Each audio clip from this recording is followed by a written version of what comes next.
পরীক্ষা না দিয়েই সরকারি চাকরির পক্ষে সওয়াল শাসক নেতার। সিভিক ভলান্টিয়ার নিয়োগ নিয়ে আজব দাবি তৃণমূল বিধায়ক শওকত মোল্লার। স্বাধীনতার পর কখনো দেখেছেন ঘরের ছেলেরা সিভিক বা ভিলেজ পুলিশ হয়েছে? কোনো পরীক্ষা না দিয়েই আজ তারা চাকরি পেয়েছে, মন্তব্য ক্যানিং পূর্বে তৃণমূল বিধায়কের।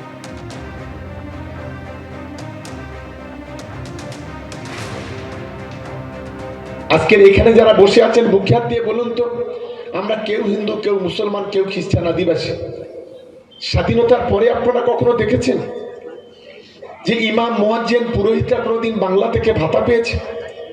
স্বাধীনতার পরে আপনারা কখনো দেখেছেন আমাদের ঘরের ছেলেরা সিভিক পুলিশ হয়েছে, ভিলেজ পুলিশ হয়েছে?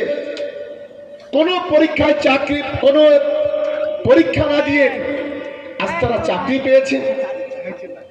আপনারা স্বাধীনতার পরে কখনো শুনেছেন একটা বাচ্চা জন্মালে জন্ম থেকে মৃত্যু পর্যন্ত একটা সরকার দায়িত্ব নেয়?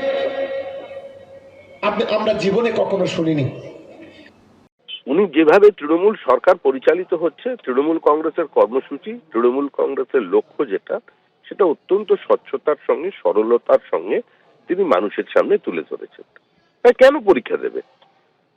তৃণমূল কংগ্রেস এই সমাজটাই চায় যে যেখানে কোনো চাকরি থাকবে না, শুধুমাত্র একটা প্রতিযোগিতা হবে, কে কত টাকা দিতে পারবে আর কোন নেতার প্যানেলে তার নামটা থাকবে তারই চাকরি হবে। এরকমই একটা সমাজ তৃণমূল কংগ্রেস তৈরি করতে চাইছে। এইটাই হচ্ছে চরম নৈরাজ্য। আর আমরা সবাই এখন এই নৈরাজ্যের বাসিন্দা হয়ে গেছি। যা কথা উনি বলেছেন এবং সঠিক কথা বলেছেন, ওটাই দলের অবস্থান। এই মুহূর্তে আমাদের সঙ্গে রয়েছেন বিকাশ রঞ্জন ভট্টাচার্য। বিকাশবাবু, শওকত মোল্লার এই মন্তব্য নিয়ে কি বলবেন? শওকত মোল্লা ঠিক কথা বলেছেন। তো এইরকম দুর্নীতিমূলক কাজ, এইরকম বেআইনি কাজ ভারতবর্ষে ইতিপূর্বে হয়নি। সেই কাজটা তৃণমূল কংগ্রেস মমতার নেতৃত্বে করছে। কোনো আইন মানবো না, কিছু না, যা খুশি করে আমার গুন্ডা বাহিনীকে সমৃদ্ধ করব সরকারি পয়সায়, এই ঘটনা ভারতবর্ষে ইতিপূর্বে ঘটেনি। শওকত বাবু সত্য কথা স্বীকার করেছেন, অন্ততপক্ষে জীবনে প্রথম কথা একটা সত্য কথা বললেন, এই জন্য ওকে ধন্যবাদ।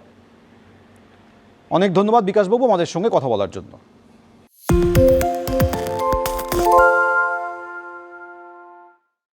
সত্য অন্তহীন, সত্যের খোঁজও তাই, সত্য সন্ধানে তাই আমরা অক্লান্ত, অকুতভয়। এবিপি আনন্দ নতুন ভাবনার প্রতীক, যা মনে মুক্ত, তথ্যে যুক্ত এবং যাবতীয় সীমানার বাঁধন থেকে মুক্ত। সীমা না শব্দটির মধ্যে লুকিয়ে আছে মানা শব্দটি, যেন চোখ রাঙানি এক অদৃশ্য বেড়াজাল, যা আটকে রাখে আমাদের এক ছোট্ট গণ্ডির মধ্যে। একমাত্র সঠিক খবরই গড়ে তুলবে এক মুক্ত সমাজ। সেই জগৎ গড়ার লক্ষ্যে কোনো সীমানার ঠুকুটি আমরা মানব না। এবিপি আনন্দ এগিয়ে থাকে, এগিয়ে রাখে।